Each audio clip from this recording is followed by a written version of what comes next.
Don't feel bad for these people. Oh my goodness. So one thing that I've noticed is that I'm starting to see people be empathetic, in some cases overly sympathetic towards Black Maga. You know, the 20% of black men who voted for Trump. Do not feel bad for these people. Now I said, yes, many of them were victims of misinformation. Many of them were victims of disinformation. It is what it is. However, you have to understand that many of them were not. Many of them were willfully ignorant. That upon being told, hey, that's not true, that they said, nuh-uh. That upon being told, hey, no, she said that she was for reparations, here's the clip, here's the link, that they didn't choose to click it, that they chose not to believe it. That's on them. And I say this to bring up this poor, miserable sap. You have this black guy on TikTok, and he's talking about, hey, MAGA family, that, you know what, they said that they only used me for my vote, and that, you know, because I'm black, I'll never be a part of the MAGA family. MAGA family, I was on TikTok Live, and a fellow Trump supporter said that all he needed was my vote. I'll never be part of the MAGA family, and that I'm black, I'll never be accepted, but he just got my vote. It was at this moment that he knew. He fucked up. Now, it's not really funny, but it really is. These people came out and told him what it was. They came out and explicitly said, hey, you'll never be a part of us. You'll never be a part of MAGA. You're black. Damn. We just wanted you for your vote. That is it. They came out and told him that. Now, upon given this information, what a reasonable, rational individual would do would say deuces. Heck, we even have Rob Bushy Smith who said deuces, right? This man, and he did the most about it. Well, y'all don't want me here, then I won't be here. So the neo-Nazis and the white supremacists wanted me out of the Republican Party, and guess what?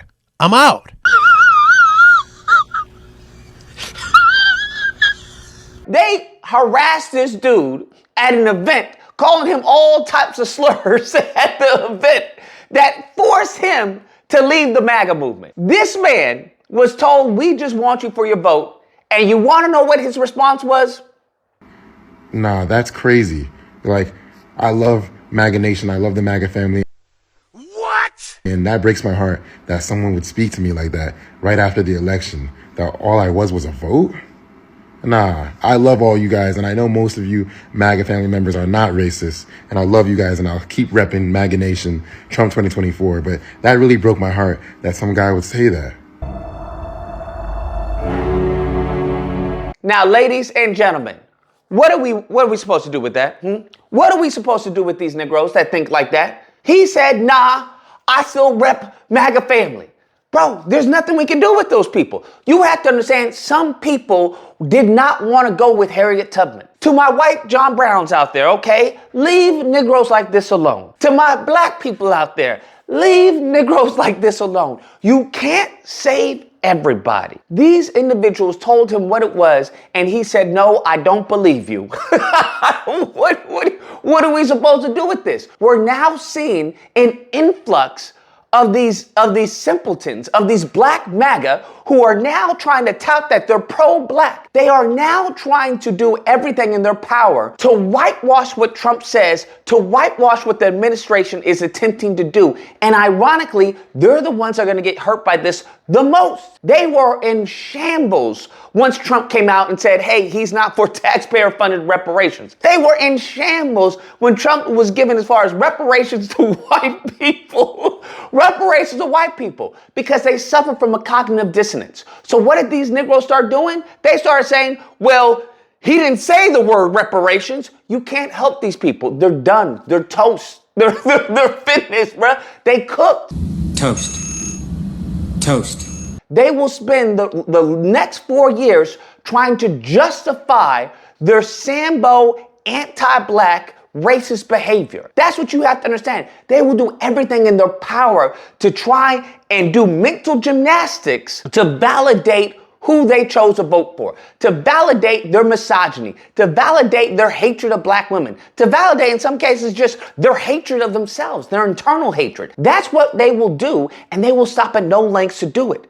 So instead, I would argue, instead of engaging with these lost souls, bruh, these plantation Negroes, we have got to focus on doing what we need to do. You've got to focus on a message that resonates with the American people. You've got to focus on infrastructure so that you can get this message out to the American people, so that those that can be saved, those that sat on the couch because they thought all hope was lost, if they could have been received a message that resonated with them, if they could have received a message at all. Because a lot of this has been, overcome by, right-wing propaganda. And they're going to tell them as far as the opposite of the truth. So everything that needs to be done needs to be focused on the future, needs to be focused on the midterms, needs to be focused on 2028, needs to be building and flourishing in anticipation for what's to come. Now, these Negroes, there's nothing we can do. They're going to fall by the wayside, and they think Daddy Trump is going to save them, and they're going to be sadly mistaken. The rest of us have got to focus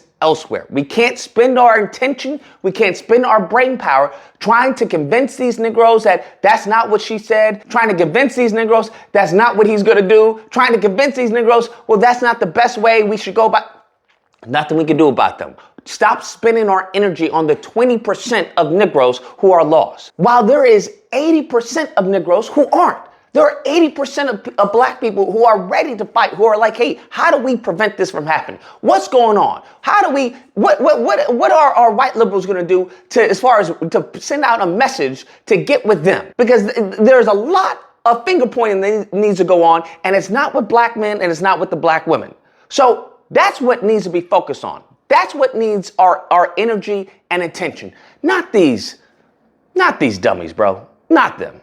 Anyways, guys, that's the video. Let me know what you guys think. Whether or not you believe Lucas, you know what? He's just an unfortunate soul, and we can reach him, Lucas. We can reach him. If we were just to talk to him and tell him about the policies that Kamala Harris had and how they benefited him, and then talk about the policies that Donald Trump had and how they would hurt him, he would listen. Okay, sure. Or if you have belief, no. You have to understand that some of them are lost. Not everyone's going to be saved. Some of them like the plantation, so let them be on the plantation. They like being the house Negro, so let them be the house Negro and suffer the repercussions of that. Because it's going to come. It's definitely going to come. So stop putting our energy and attention on people who don't deserve it. Nevertheless, if you happen to disagree, you know where to find me. Friday through Sunday, Disagreement Day. You can call in and we'll duke it out. Hope you guys enjoyed the video. If you did, please feel free to like, share, comment. Let me know what you guys think and subscribe. And that fun stuff. Till next time, guys, be amazing. I'm black. I'll never be accepted, but he just got my vote.